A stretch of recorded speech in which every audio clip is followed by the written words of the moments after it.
Hi, everyone. Welcome to another Sunday Smiles. My name is Ebtihal Badawi. I'm an expressionistic art. Um, with each painting, I learn about myself and about the world. I my art is bringing people together, and that's why I create Sunday Smiles. And today we have a special guest. Hi, Lena. Can you introduce yourself? Sure. Hi, my name is Liana Maneese, and my name will soon be changing. I just recently got married, and we are changing our name to a completely brand new last name. Congratulations. Thank you. So soon it will be G-E-E. Um, I am burping because I am drinking coffee, which makes me burp. But I I am a clinical mental health therapist, and I own and operate the Center on Interracial Relationships, which is I study interracial relationships. I'm a transracial adoptee, which means that both my parents are white, and I am obviously not. I'm Afro-Brazilian. That's where I was born and raised here in Wilkinsburg, Pennsylvania, and Pittsburgh here, and I'm also part of the Not White Collective as well, which is an artist group here in Pittsburgh of women who are not white from all over the world. And so we are 13 strong from lots of different parts of Pittsburgh, but also pieces of the entire world. And so we kind of seek to have that conversation locally around, hey, we're here, we've been here, like we're just kind of ignored, but and just kind of create places to have conversations very similar to this. And like I said, I'm a clinical mental health therapist. And before that, I'm basically a historian. I study a lot of work around Black life and identity in America. And what that looks like when we start to introduce, Blackness in terms of the diaspora and coming from other places and exploring identity in those ways. Yeah, that's it, I guess. I love your work at the Carnegie Museum before I saw it. It's amazing. I love your pictures there. It's really, really Oh, pretty. thank you. Yeah, I Welcome. just reprinted the book too. So, I mean, I'd be happy to read a couple poems from it as well. Yes, Um, yes, we love to hear it. yeah, Please put a yeah. link to that in the chat as well, so we can look that up. Yeah, I don't, it's not up anymore, but it is going to be, yeah. Oh, Sarah is so, that's Oh, the look how book. amazing the picture is. So pretty. That is a local photographer named Sarah Honey Young, Mm. phenomenal photographer. She also photographed my wedding. She's like my milestone photographer every time I do something. But the point of the project was called Adopting Identity, the exploration of lies, luck, and legitimacy. And it was all about just exploring adoption, really. In 2018, I went to Brazil for the first time ever since I was adopted from there. I'd never been back. My mother here was very sick for most of my life. She had multiple kinds of cancer and diagnosed when I was about 11. And she just passed right before I went to Brazil. And so we weren't able to travel, we weren't able to kind of do all the things as the family we wanted to do. And so I had started that project before she passed, knowing that it was creeping up on us, wanting to kind of have this family experience in Brazil. And sadly did not happen, but I was able to go with my husband finally. And I don't have very much information about my actual adoption. But I did know because I wasn't adopted in a traditional way. My mother lived and worked in Goiânia, Goiás, Brazil, which is where I'm from, for many, many, many, many, many years in the Peace Corps, way before I was even born. And then came back here and then decided to adopt from there later. Or maybe she always just like knew that's what she was going to do. But she had these best friends that she lived right near in Goiânia. And a woman named Isa, and her brother, who actually was the judge of, I don't know what you would call it exactly, but it was basically like the youth judge, like the child services judge. however they called it then. And they, at some point, Issa was trying to find a child with him, because there's kids coming in from all over the place. And, that's a whole nother conversation, the messiness of that. But yeah, so they literally, I guess, like picked me out and called my mom and said, we have a little girl and you can come get her. And so they went and did. And yeah, and that's how I got here. So I've been really curious about exploring, what it means to have those two sides, like how you're, as an adoptee, you're expected to just kind of drop and leave your life. It doesn't exist before. I should just be grateful and have no interest in who these people are that have raised me and this space and the food and all of these things. And I think immigrants understand that to a certain extent, right? When you're coming to a new place. But, for me, it was so different because I literally I didn't speak the language. I felt so disconnected from the space that I am clearly from. And it was painful. And I didn't understand what was so painful about it.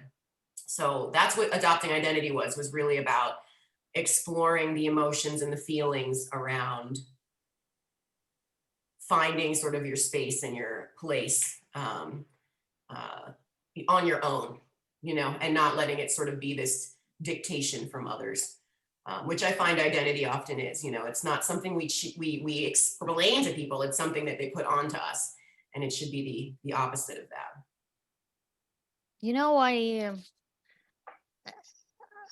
One of my son friends, he go to Thomas Jefferson High School, and they think that he commit suicide. Did you saw that in the news?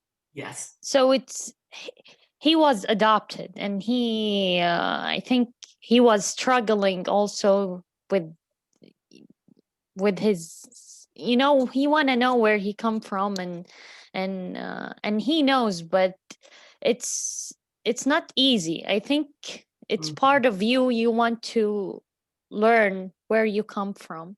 Mm-hmm. Absolutely. Yeah. Well, and adoptees have I forget the exact number. It's extreme though, higher percentage of suicide rates, and young too, which is very sad. And a lot of that is because, we don't, it's so societal and so communal, even if you're a lot of adoptive families, I wish I could be here as an adoptee who studies adoption, saying like, oh, everything's great. And just like this narrative of adoption being this phenomenal thing. It really is not. It is quite traumatic. It is a lot of denying the experiences of young, often kids of color, right, at the expense of their emotional state, their growth, their development, so that oftentimes their white parents can feel good, can feel like they're doing a good thing, a good liberal thing, a good Christian thing, a good thing. And it's a very complex system that's actually very rooted in colonialism, among other things. And to understand adoption is to probably become some level of a historian, which I learned very quickly, that we have no understanding of it. We just make assumptions. And so when you're with no matter what your family is saying, you walk out into a world full of everyone else, either reinforcing the garbage that your parents are saying. And if your parents are not doing that, right, then you walk out into a world where everyone is doing that, especially if you're from a place that people, particularly in Pittsburgh, right, particularly in certain areas, do not understand. And it is, to say the very least, true. It is the trauma of my life, right? The trauma of my life is not my identity. The trauma of my life is adoption. And that's something hard to explain to parents that you love, right? I have a very good relationship. My mother passed away, but I have a very good relationship with her and my father. But there are pieces that my father particularly still does not get. He's he would probably consider himself radical. He was radical for the era, an anti-war, vet, very well read, extremely well read. I can have conversations about whiteness and very deep. We read the same books, we're doing all the same things, but when I try to help him to see that there's a spot that he's missing when it comes to our personal relationship and our family, because he genuinely thinks I just like hate white people, which is so weird because he would never like assign that to like he can read books about this stuff and be like, oh, I totally understand. But it's like with me, because he's taking it personally, right? There's like a piece of him and that's always been that line where I'm like, I can trust you up until this point in which you make it about yourself, you know? And so how do you hold both the fact that this is who I am now, and this is my family and I love them, but I also have been suffering from this trauma of being separated from who I actually am. And then you're also navigating a space of adoption where everybody's experience is different. You know, so I had a different experience. I was not, shuffled through some kind of agency or group that was, doing illegal things or terror, all of that.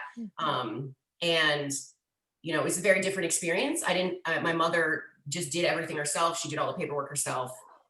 It was just a very different experience. And so learning that even though my experience was like that there are so many other people who were having completely different experiences, and it was very humbling.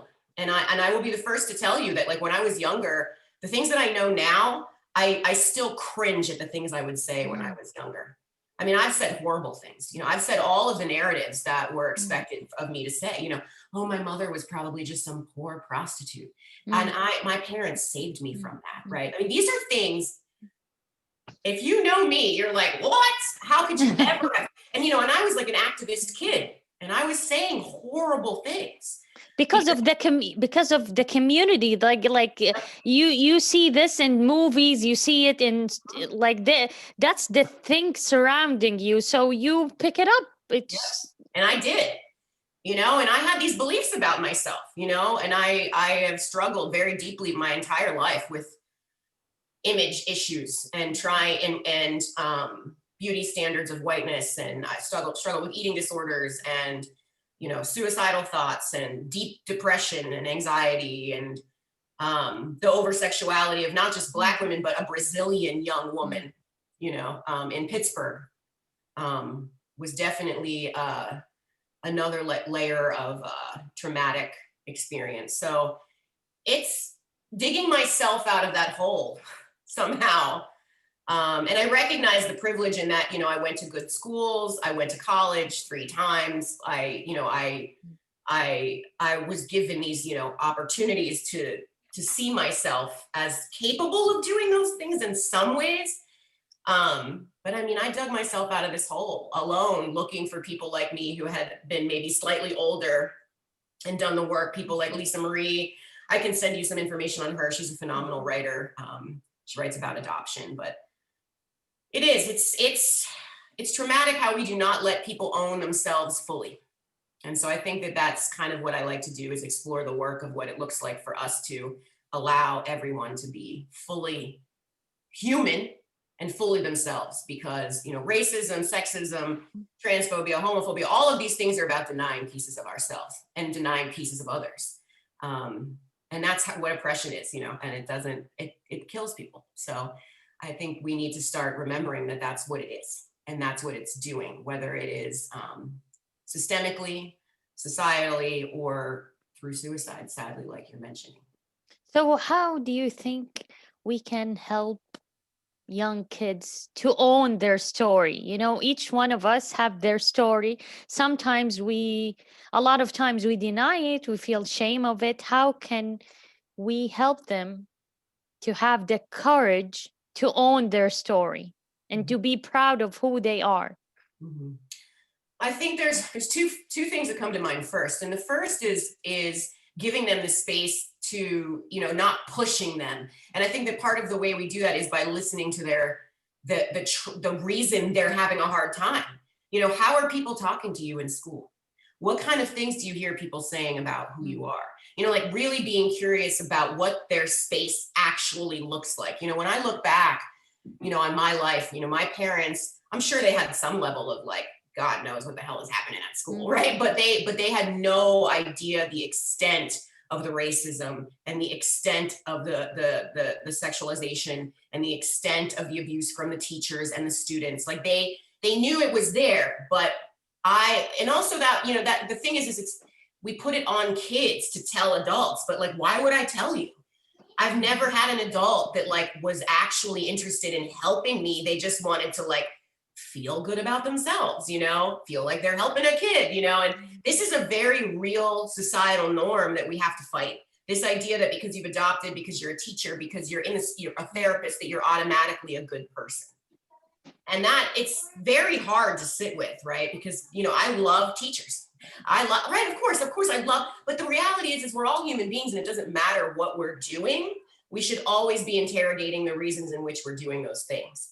And so I think part of it is helping students to understand that, and young people in general to understand what is really going on. You know, this seems corny because it's such a Pittsburgh thing to do, but Mr. Rogers said that. I love Mr. Rogers. Shout out to Mr. Rogers. You know? Who doesn't? Who doesn't? But he said that the biggest crime, you know, sort of like that we commit as adults when it comes to working with children is that we forget what it's like to be a child. And I completely agree with him. I think that we, you know, and then when you add on, you know, other challenges of race, gender, et cetera, all these other things, you know, sexuality, whatever, it's just even more complicated. And so kids are, of course, depressed, alone, you know, no matter what the race of the child in general, or the identity of the child, the numbers are staggering. 70% of children in high school age have said that the number one problem that they're dealing with is depression and anxiety.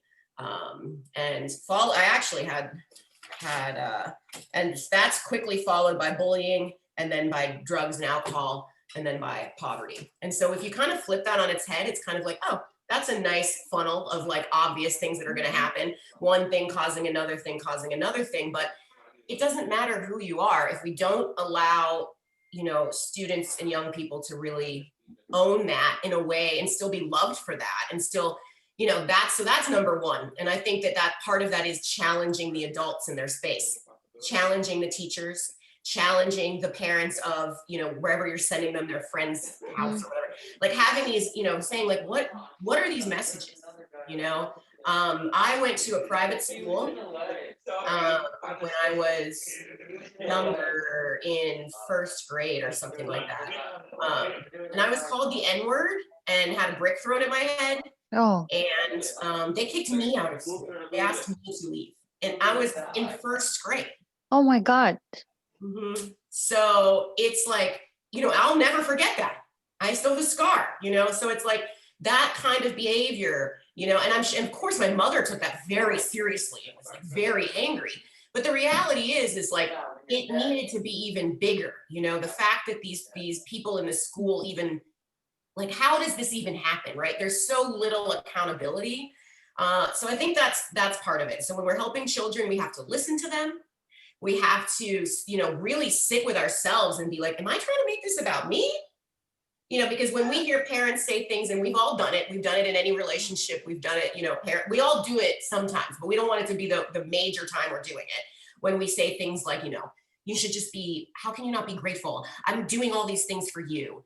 As if children ask to be like brought into this world. You know, we bring them into the world very selfishly. And then when they're here, we're like, you're here to serve my ego, you know? It's like, you know, and then we say things like, I'm a good mother. How could you ever, right? It's like, these are the kinds of things that are like, no, you need to go to therapy and work that out. This is not the stuff that you say to your children, right? But this is part of colonialism. It's part of individualism. It's part of how we're taught to navigate, particularly in this country, in, you know, in the structure that we live in here, all of us right now. And we need to fight that and decolonize that. So yeah, so that's part of it, giving that space, you know, giving them the information, asking how you can be helpful. What do you want? You want to go somewhere? You want to go somewhere where more people look like you? You want to see what it's like to live somewhere else? What do you need? Right. And I mean, beyond just like, I have a Black friend that comes over and has wine with us every now and again, right? Like, you know, here's your buddy, but like really helping kids to find those those spaces. And that means we have to do the work as adults. You know, we have to do the work. We have to research. We have to understand. And we have to stop making it about ourselves. So most of it for me is really about, it's not about the kids. It's not about the kid. Parents will send kids to therapy with the quickness and will not go themselves. There is a double standard with children, and they are children. They're children. They're babies. They literally are a reflection of who we are as a culture, as a family, as a society. And if they're in need of something, we are in need of it. We need it. So true. So And true. that power play that we have kind of adopted, you know, as Americans, particularly, and definitely all over the world in different ways, but particularly in America, it's very unique because you can see here in America how swept up we are. I mean, people in America really look what we just went through collectively, and no one is really doing anything. You know, we've got other countries and flooding the streets and demanding, right? No, everybody here just wants to kind of intellectually argue. And so it's quite sad, but this is part of it. We are not encouraged to have our own minds. And we don't encourage young people to have that. And the other part of it is to understand with adoption or immigration or interracial families, there is a trauma, right? Like having a white mother, for example, as much as I love her, is traumatic because she's going to do things that she doesn't even know are harmful to me. And so the thing is how then when we realize this, can I safely have a conversation with her about it? Whether I'm 17, whether I'm 35, and still be cared for. That's the thing, right? Because that's the thing about where we're always protecting certain people, and it's very rarely our children. We pretend that that's what we're doing, but I don't think that's what we're doing. I'm not sure if I answered your question, No. but I think that's primarily it. I think that when our kids are struggling, it's a moment to look at ourselves and what kind of space are we creating for them to feel comfortable enough to come to us, and also recognizing that they might not. So give them like a safe space to feel that they're safe to talk and express, and also let parents, adult, have a moment with their self to question what's their intention, what's their real intention. Like, yes, what is your real intention? Are you feeling inadequate? Are you feeling like you're not a great mom? Which is normal, right? All of these things are normal. It's not that these are not okay feelings to have. It's just that projecting them onto your children is not okay. Right. And on anybody, right? Projecting them onto our partners, projecting that's not okay. We have to be responsible. I do a lot of sexual education, and one of the things, I say it, I've actually have not heard very many other people say it in Pittsburgh, but is you're responsible for your own pleasure. And I think that is like the same thing across the board. We are responsible for our own pleasure, joy, happiness, right? And we have to stop expecting it to be given to us by others as if their existence serves us, regardless of who they are. And particularly we put that on children. The amount of pressure children are under is obscene. More pressure. I work with kids and I'm like, oh my gosh, I am 36 years old. I got a lot going on. I need a lot of money to make my life function in some way. And I don't feel this much under pressure the way that these kids do. And the pressure is coming from us. So I think, that's exactly it. Yeah. Reevaluating our role in what is happening and what our fears are. And are we communicating that we're being like this because of this reason? Mm-hmm. Or are we just saying, Denial, the fears, yes. Denial is a very important word.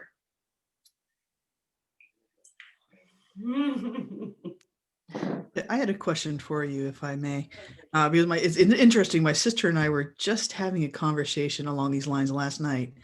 And one of the things we were talking about is how even as grown-ups, it starts when you're a child, but even when you're a full-grown adult, somewhere in your life, there is a list of things that you've been told you're supposed to be, to have, to whatever. Yep. And it haunts you because, it starts young enough that by the time you're old enough, and these are the types of things that cause relationship problems, family wars and battles between, whoever, husbands and wives and siblings. And do you have any recommendations, say, for ways that we can look at ourselves, question ourselves, and question that list? Why do I think I need that? Why, like, for an example, if I feel like I'm a terrible mom, which I'm not a mom at all, but if that were what I was questioning, would I be able to, is there something I can do to say, was that on my list that somebody told me I had to grow up and be a good mom? Something like that. Yeah. Therapy. I mean, really, that's what we're doing in therapy is we're examining these things. Who told you that? Whose voice is that? Who said that to be a good mom, you have to, this is how it is, right?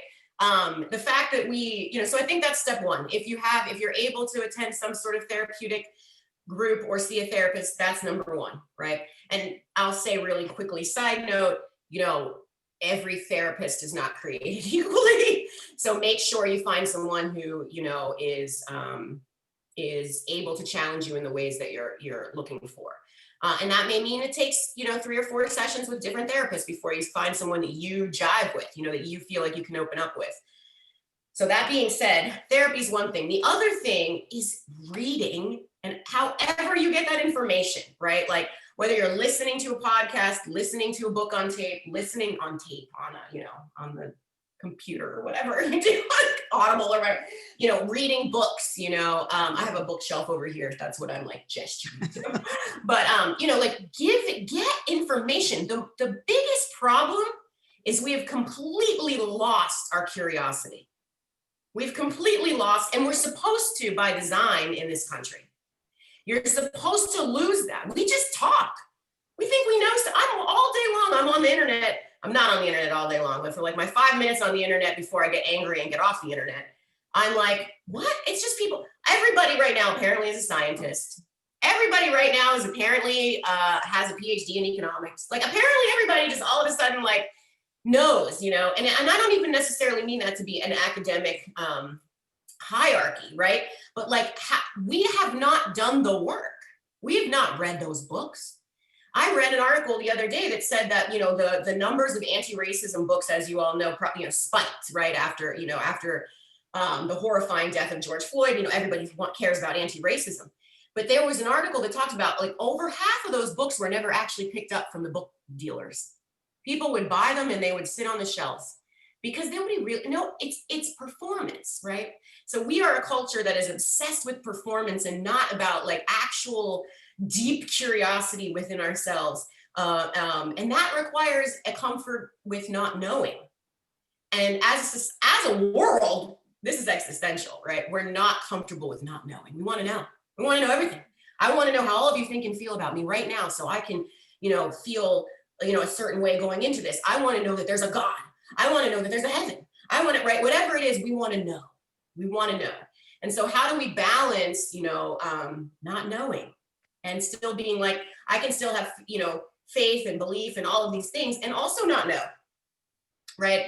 And so the curiosity, I think, is number one, figuring out where is your curiosity, right? How do you get this information, and I think that the fact that you're here today is one example, right? What you're how do we reach out to meet new people, learn new things, get new information? So that's primarily it, but it's really a practice of self-awareness. So being curious allows you to get the information, and then knowing that information allows you to actually know what is the practice? What is the practice of me becoming self-aware? What does that look like for me, right? And once you can connect to that practice, could be anything, could be a religious practice, could be a, meditation, could, finding these, could be making art, right? Whatever these practices are that help you to become more self-aware and then actually practicing them, in a way that's loving towards yourself and not just like beating yourself up because you didn't wake up and do your yoga practice that day or something, but like really allowing it in, like allowing the humanity in, and I think that when we think about oppression, which is really what I hear you saying, Melissa, is like, how do we battle these messages? Those messages are oppressive messages, right? The opposite of oppression is creativity. And creativity is curiosity. right? They can't exist on their own. They exist together. Curiosity and creativity. That, I think, however you want to process that for your life, I think is the answer, you know? And that's where we have to live. We have to live in our own humanity and step away from this societal oppression. And that's hard to do when we walk out of the door and it's a completely different world than the world we want to create in our own home. But it's possible. Yeah, it's possible. Yeah, but it's sitting with truth. And I'll say one quick thing. Sorry, I know I talk a lot. It's what I do. But the other part is the internalization, right? We internalize these messages and we hold them for other people. So an example of that, you know, is sort of like holding, you know, other people's judgment, right? Holding that for them instead of knowing, truly knowing that that's not yours, that's theirs. So while we're holding that and then feeling, you know, sad, depressed, angry, whatever, right, we're doing, or drinking or smoking or doing all these things to like cover up how we feel about it, right? Like the reality is it's not even ours. It's not even ours.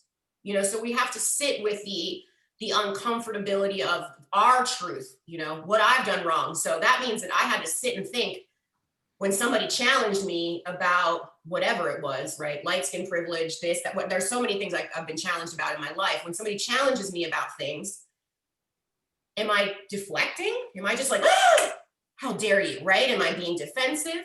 Am I being reactionary immediately?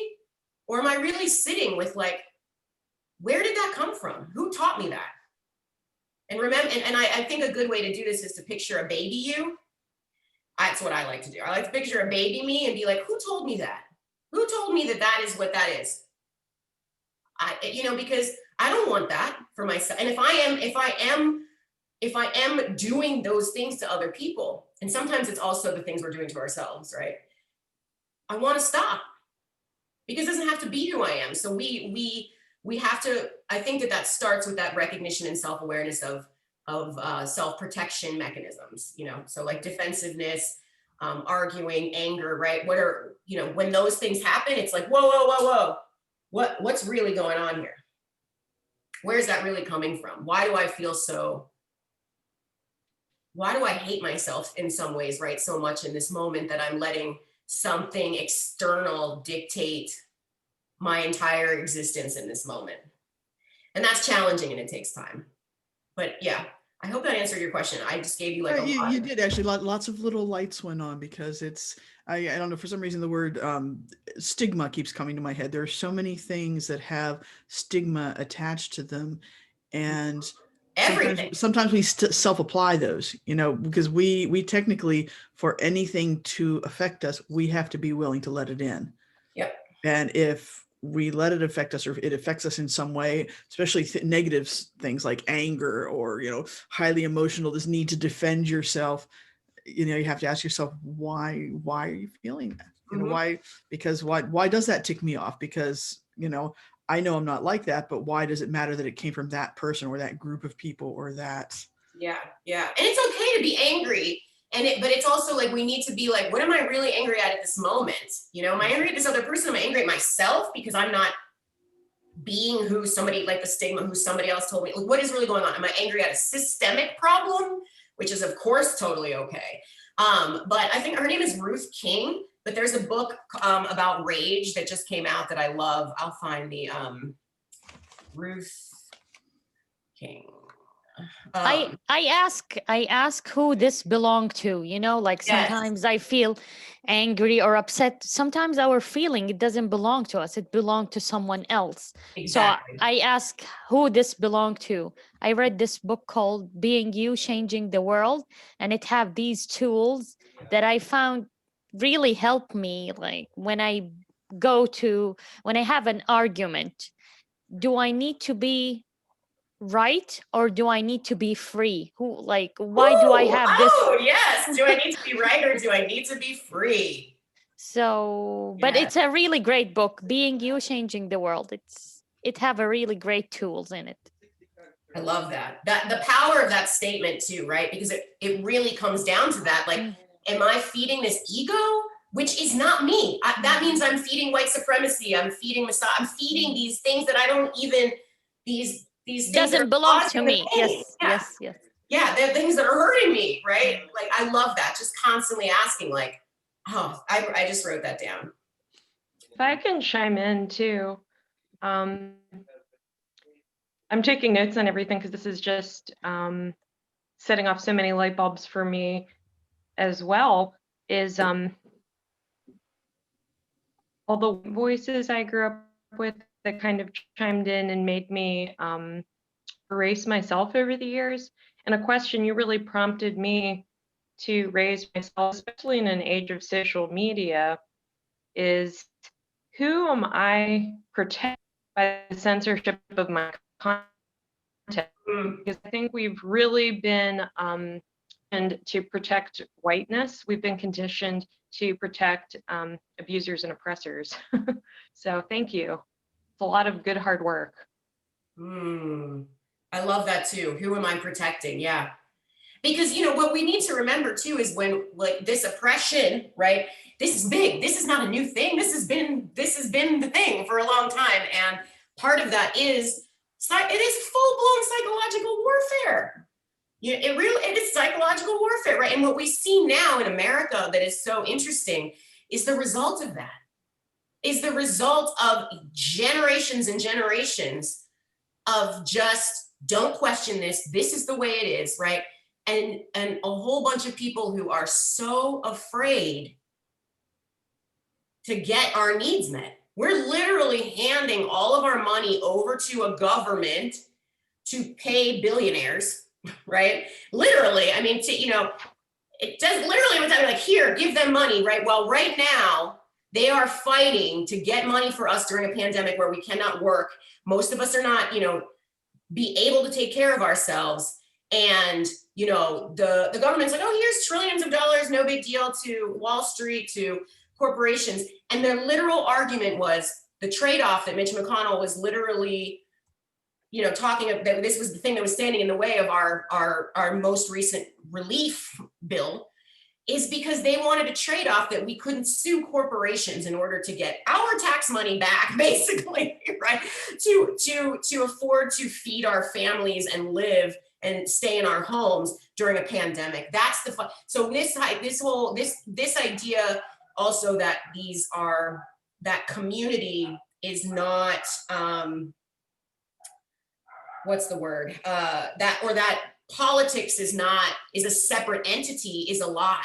And so when we think these things, right, we are feeding that system, that makes me think, what are we protecting, Sarah? Like, what are we protecting? We're protecting a power structure that doesn't care about us, and that's what's so fascinating, because the body is political. Every single thing that is happening to us is political because it's happening to our bodies. It's affecting every piece of our lives. And the fact that we think that that's separate is the oppression. I hope you guys can't hear my dog. My dog is going nuts. I think somebody's at my door. We'll see. I don't know. I have a little wild dog. But yeah, so I guess I have a that's question. really I guess I have a question for both of you. How does your identity as mothers and educators and artists who kind of regularly practice creativity as your activism against oppression, how is that relationship kind of expanding through these different roles? Like, how do they play into one another? As mother, artist, educator, all these different hats you all wear, therapist, all these different things. How do they relate to one another in your lives and practices? You can go ahead and start. I'm gonna probably grab my dog and stop him from barking.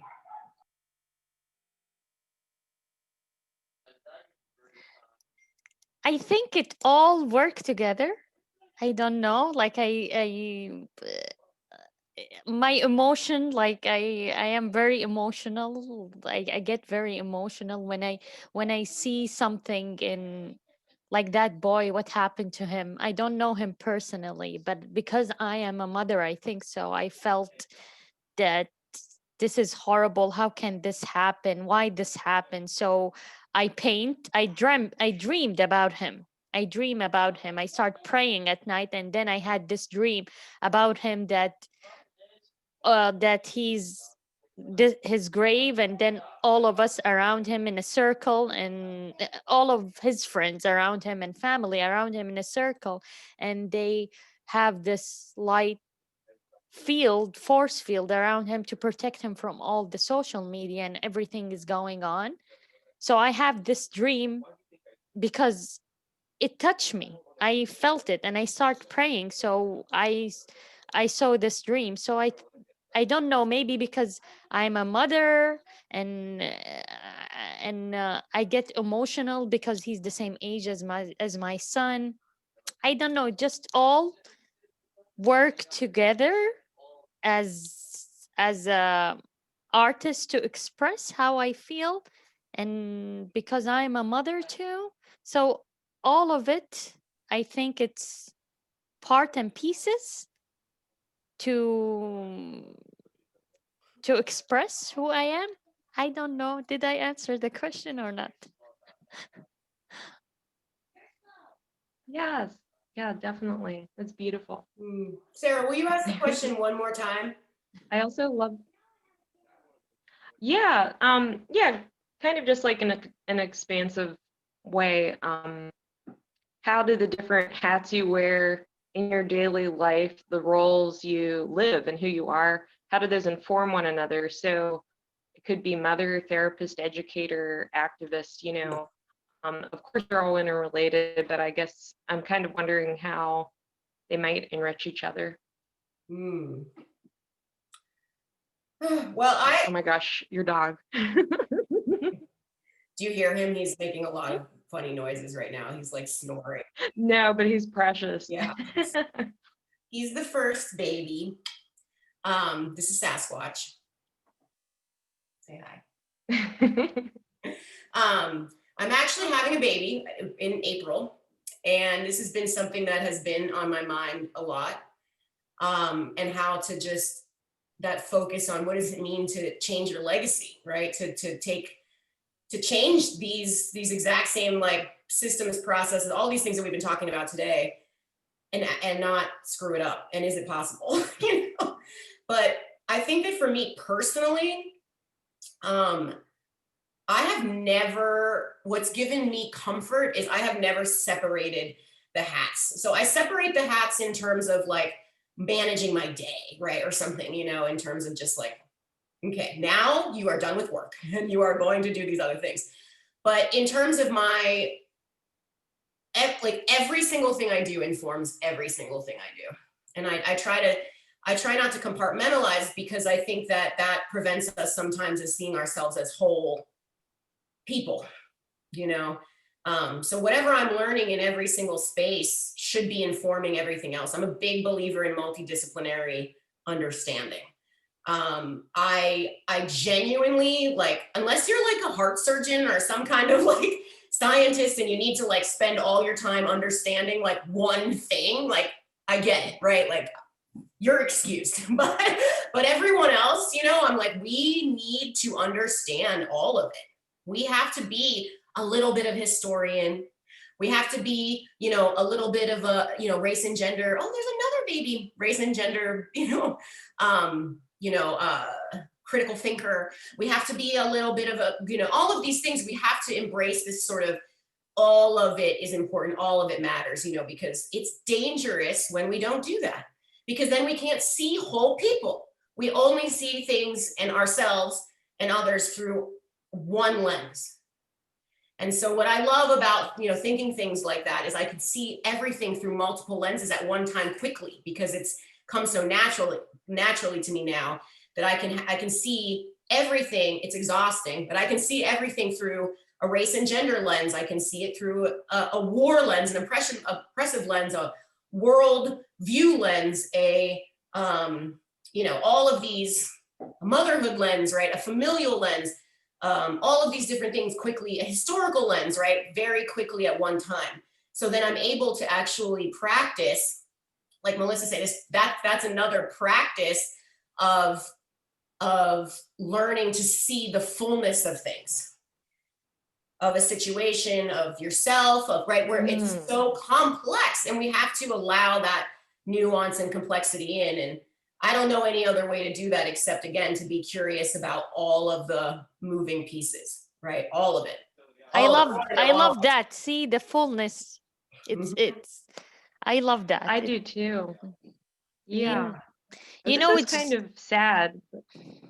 Oh, sorry. no, no, Sorry, no, no. go Go ahead, ahead. Sarah. This is Sorry, kind go of ahead. sad, but another artist friend of ours in the Not White Collective made the observation that I'd never even made before, that you know, when a man in society is you know, has a career and he's also a father and wears several different hats, it's just kind of, it's not talked about in compartments. And with a woman, if she's also something in addition to being a mother, it's talked about in an and kind of way, typically, like I'm a career woman and a mother, this Yeah, and yeah. that, which it's kind of interesting that that gets compartmentalized when every mother I know is living the fullness of all of that. And it's just like all these super women,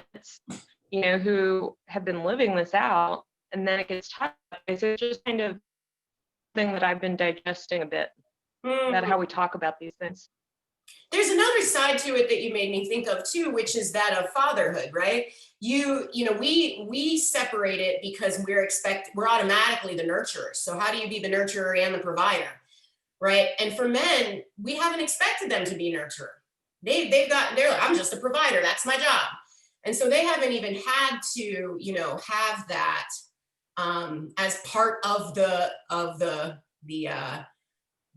life, you know, job description. So I think there's also, like, you know, to ask that question is also to ask a question of history of gender violence in our country, right? And this is something that I've talked to about with my husband all the time, is like, Definitely. how do we decolonize this? You know, I have different expectations of him, and you know, than probably a lot of people do of their husbands.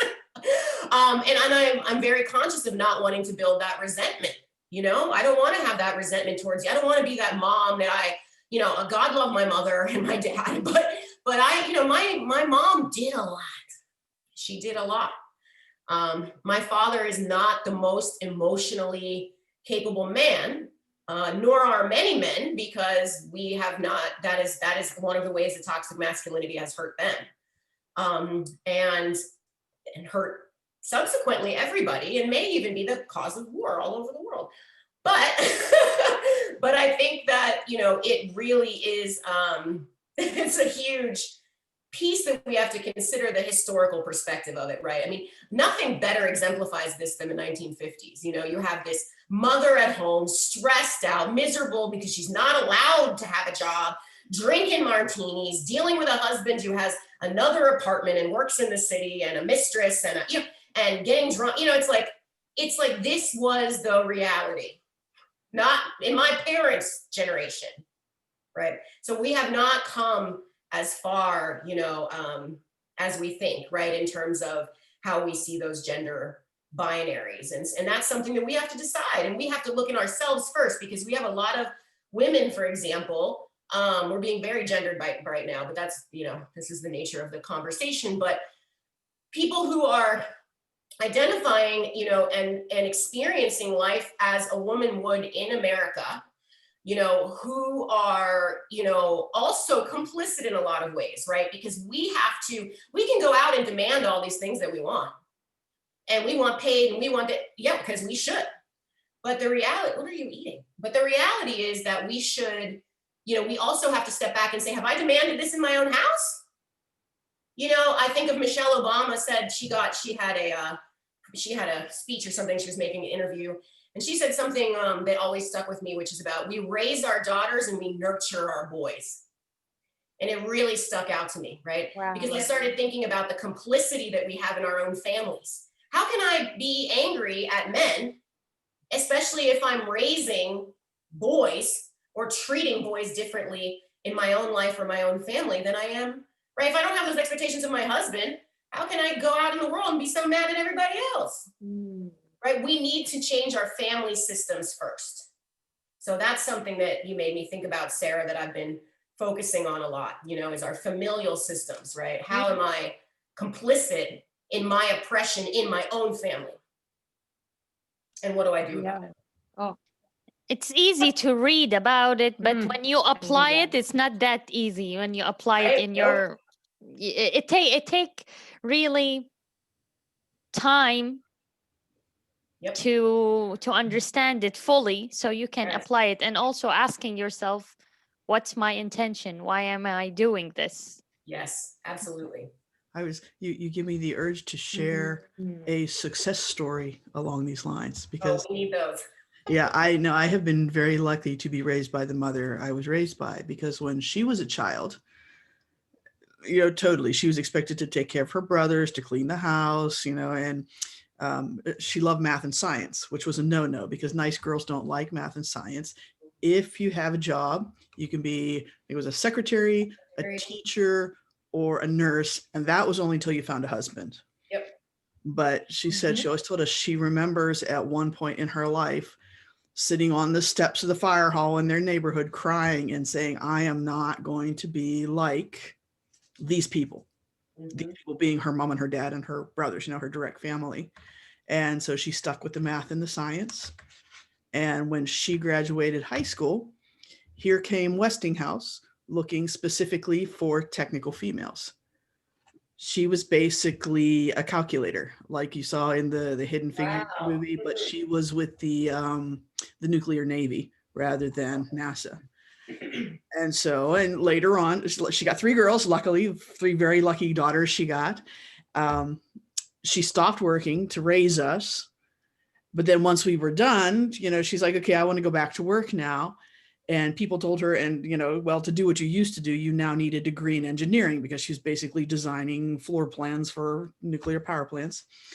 And instead of letting that throw her off, she was like, okay. So she entered college at the age of 52, graduated mechanical engineering technology, valedictorian at the age of 56. Worked in industry for 7 years before she decided it sucked, traveling to China. And she liked the China part, but she didn't like the corporate America part.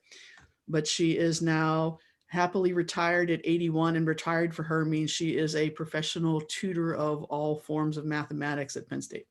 Wow. That's amazing. And so, there's someone who made that change, and that was early stages, because, she gave us the impetus to try to do more. And we got to get our butts in gear and do that. Yeah, exactly. That's the legacy part, right? It's the then we have to make sure that we're still encouraging. Like, for example, my parents in some ways did that with their own lives. But I'll never forget, when my mom, at some point, I remember my parents being like, you need to make some money. Go, don't follow our footsteps, go make some money. And it was probably meant on some level for them to be a joke, but I took it very seriously. And I actually, didn't go to school for doing what I do now, which is very, very emotional. And I went to school first in college when I was like, 18 or 19 or whatever for fashion design and marketing. I mean, because they probably don't realize it, and I probably never verbalized it to them, but I was like, well, that's not what they want me to do. I guess, I'm clearly going to be broke for the rest of my life if I help people, so I don't know how to do that. So it's interesting, because it's like then we have another layer that you're saying, which is like then encouraging, and that's scary for parents, to encourage kids to take risks, and so that's the next step, is like, okay, I did it, and I need to also let you be you, and you do it, whatever that looks like. I think the way my mom put it was, you were mouthy when you were kids, and it was hard, but I knew it was good in the end, so I let it go that way anyhow. Yeah, it is good in the end. Yeah, I was definitely a mouthy kid. For sure. Yeah, for sure. Encouraging that curiosity. Why? Explain this to me. One of the most detrimental things we can do is not explain. Yeah, and encouraging you to be you. In fact, and she didn't answer questions. She answered questions with questions. So we had to figure it out. Ooh, yeah, well, my mom did something similar. She would say, we had to ask why 3 times. So she's like, well, you're not going to get the answer, but you got to keep asking. Okay, so that's the answer. Okay, then why is that? And then why is that? And that pretty much sums up my entire existence and my multidisciplinary perspective. Well, why is that? Because like, if you want to know this, I'm like, well, this isn't answering this. I got to go to that history book to answer that. And then this history book isn't answering that. I got to go to this, whatever. So it's like one thing leading to another thing really allows us to see the depth, that we all possess, and that goes even into this other level of that we're part of the universe, like there's so much depth. And we have to remember that we are part of that depth and that nuance and that, and oversimplifying ourselves it's just silly, And stopping thinking. We're trained not to think sometimes, and that's just not good. And that it's so funny because there is actually a whole corporate movement written by Honda that's called this, I forget, it's the 5 or 6 whys, and it's exactly what you're talking about. Oh, interesting. Anytime you have a problem that needs to be solved, don't pick the obvious answer. Never. Ask why at least 5 or 6 times, whatever the rule was, because you're going to find that there's a chain of causality. Yeah, right. And then if you don't get that root, you're just going to keep going back. You're just going to keep having the same behaviors. You're just going to we're not going to really get anywhere. Exactly. Because we have to get to that root, and that's deep. And so that's hopefully what therapists are helping people do, get to that root, and heal it up. Yeah. My dog is so upset. He's like, somebody must be outside. He's just like very He has opinions too. He wants to partake of the conversation. You might not be able to hear him. He's just like walking around like. He's so cute. So thank you so much for this amazing, deep conversation. There's a lot of light up in my head. And I love when you said, like, we are all part of this universe. And it's amazing. Thank you. Yeah, absolutely. I definitely want this life to be all of the things. He agree.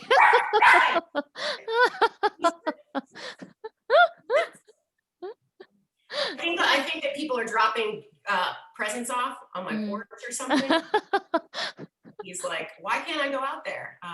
And I'm like, because you act like this. You bark. Yes. All of the yeses. Yes. I want so deeply, I mean, exactly what you said, which was, I don't want to be right. I want to be free. Yes. And I think that is our theme for the day.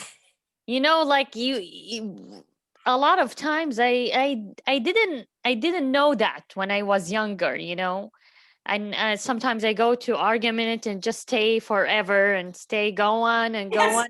I just want to prove that I am right. No, I am right. I know. And then when I learn about this, to question myself, do I need to be right or do I need to be free? I felt so much relief, Yes. And I felt the space, I really don't. Yeah, I really don't care. Yes. It is amazing because you're like, I can say what I need to say and be done. I don't have to sit here and keep convincing you. I am absolutely with you. I did that. I would fight forever. And that's the warfare, right? That's the psychological warfare, that we get stuck in that. Yeah, and that's what's so beautiful. You can say your thing and know, I am right. Okay, bye. Yeah. And you get stuck in the emotion that comes with it. When you stay there and argue, you get angrier and angrier, and that makes you think less and less because all those hormones going around in your head are not thought-provoking. Yeah, exactly. And your body is following that, and so your blood pressure is going up, you're like you're saying, your hormones, your cortisol, all these things are just like rising. And then we often then become traumatized and walk around in this like trauma state of anger and fear. And and sometimes we have control over it and sometimes we don't. I just watched Ma Rainey's Black Bottom. I don't know if you have all read that August Wilson play, but the film, Denzel Washington, he did Fences and he's redoing August Wilson who's from Pittsburgh, all of his plays. And it just came out on Netflix, and it's a phenomenal story. But it's so much about that, it's about what does it look like to really hold all of that hate and anger for this racial violence that these people are experiencing on it. Where does that go? Where do you put it in a place where there's nowhere for you to put the violence that's been enacted upon you? What do you do? And so I think that's so important. You lose when you be in that cycle, you lose the space to be curious. Yeah. You don't be creative, you don't be curious, because you're lost in this circle Yes. of hate. Yeah, and I think what's interesting is that it's one of the things that really changed my life was understanding racism particularly, but I mean, and racism is obviously connected to all the other isms, but is that it's not hate that fuels it, it's self-interest. And so when we start to see that, which is exactly what you're saying, right? This when we start to realize that that's why we're doing it, because of our fears, and not from actually that need or want to be free. It's just so much, and it makes you, watching Ma Rainey's Black Bottom was so important in that day for me to remember that I have the privilege right now to come up to my library and to read all of these books and to have this understanding, and to have white people in my life who are literally not trying to kill me in this moment. They exist. It's like, it's not like it's just some, I can still it's so weird to say this in a world where we're still seeing public lynching on Facebook every day. But I also recognize that is happening and that is the reality. And also, I still also am able to have just enough space from that, at least in some ways, right? I live in Pittsburgh. I mean, if I have any run-in with the police, it could absolutely happen at any moment. And I'm aware of that. However, I'm also aware that I can sit in my room and have all of the books and all of the internet and all of the things to remind myself and learn the truth, and have a therapist and be a therapist and be able to figure out a place to put my emotions, because that's what it is. So psychological. We went from that physical slavery, to a full-blown psychological, where you're just constantly afraid, and for good reason, because their violence is still there. And so it's important to remember that. And so what an important reminder, and to have, and just to have, especially living in a city where this is such an important experience for so many of us, especially people who are, not white and maybe not traditionally African American, like I'm a Black person. I'm not African American. I wasn't raised here. Born in the Americas. I'm certainly from the same historical situation, but it's complicated. It's a complicated situation. So I just so deeply appreciate the spaces that you're creating for people. It's so wonderful and beautiful and necessary, especially here. So Thank you so much. Before we go, I want to do this art exercise. If you have a pen and or a pencil, a piece of paper.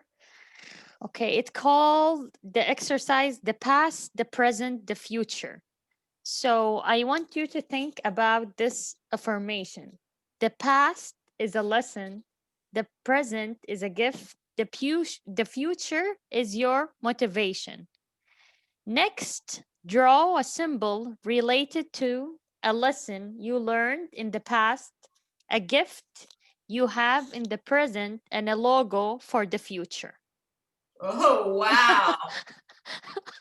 And I think that's really, this exercise, it's really go with our topic today. Wow. Yeah, that's a good one. So I'm going to ask you, what lesson have you learned that have affected how you lead your life now? And you can think of this while you're drawing. And then in what way do you see the present as a gift? And what is your greatest gift? What goal do you have for the future? Are you determined to push forward, or are you having difficulty with motivation?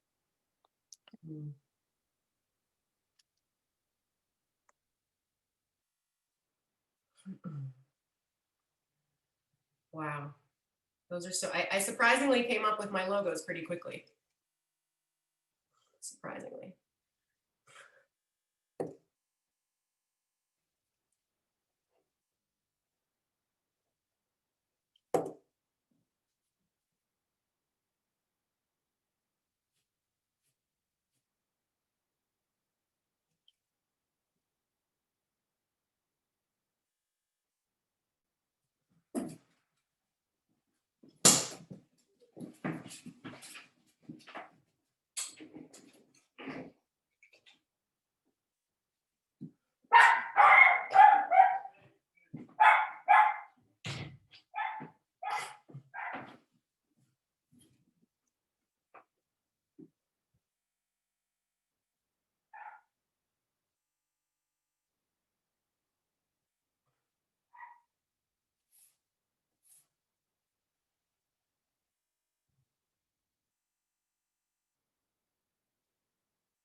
So, what do you have? So should I go through with like the logo things? Yes. So they're not like good real logos, but for the past, probably because of the conversation that we just had, I had the symbol of a whip. Okay.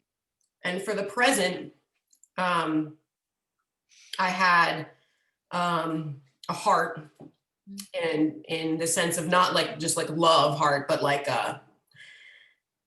humanity, finding myself, the love of self, right? And then for the future, literally like 90s Liana came out and was like, it's a peace sign, which is so cheesy, but I was trying to think of something to reflect that freedom, in the future, like, and when you ask the question about, am I having a hard time with any of this? That was the one I was having a hard time with, because it's hard to see how anything's going to improve when you look at the past, when you look at the present. Every day I feel, quite honestly, a little more discouraged every day, and that's hard to sit with. Thank you so much for sharing. Mm-hmm. Yeah, thank you. Melissa, what do you have? You're muted. There we go. My button didn't want to work. Well, I did. They need some color so you can see what they are. Oh, yours are so good. My past that's a giant thumb. That's a person being under somebody's thumb, someone who wants to, rather than lift you up. Oh, I like it. Bring you to their level. Yes. In the middle, that is not actually a cauliflower. That is a brain with eyes. I like it. What I can do now is I can observe and I can think. That's what I need to do before I act or react. I need to look and I need to think. And then this is, for the future, is a phoenix rising up, because I love when it. you are knocked back, taken down, make a wrong decision, make a bad view, rise up again. Just keep rising up. Oh my gosh, you are hired, Melissa. You are hired. I love it. Logo designer of our lives. I love it. I love it. It's beautiful. Yes, and you like have like clear actual artistic ability. want to see this like is you can't even tell what it is because that's how not artistic I am. This is what I do. What did I do? So in the past, I draw a heart because I was so emotional in the past. A lot of a lot of things like really affected me emotionally, and I cry. But the present, I have a heart, and inside the heart there is a brain. Woo! Yes, these are so good. So it's like like Lena, it's like you're present, you have a heart, and Melissa present, she have a brain. So I have both of yours, brain and a heart. And the future, this is the gift is me. So this is a gift, and this is me, and I have a light bulb in my head. So that's my curiosity for the future and creativity. Yes. Oh wow! I'm gonna take this exercise and probably use it at some point. It is very good. Yes. So thank you so much for joining me today. You know, Lena, this is the most longest Sunday smile I have, and it didn't cut off. Like the universe want us to have this conversation today. I was noticing that. I was waiting for the timer to come up, and it never did. Yes. I'm a talker. I'm telling you. No, but it's always every Sunday smile is only for 40 minutes, and it just cut off. But this, it's like it's blessed. So thank you for bringing so much blessing today. Thank you. Thank you for creating it. Thank you. And I really look forward to meet you in person. Me too. Yeah, absolutely. We will absolutely do that. Yes, of course. When this is all over, we will break some bread together. And it was so nice to meet you, Melissa. Thank you so much. And Sarah, I saw she had to go. Thank you. Thank you so much. Have a great day and have a nice week. You too. You too. Take care. And Happy New Year too. Yes, Happy New Year. 2021. Here we go. Bye. Bye. Bye.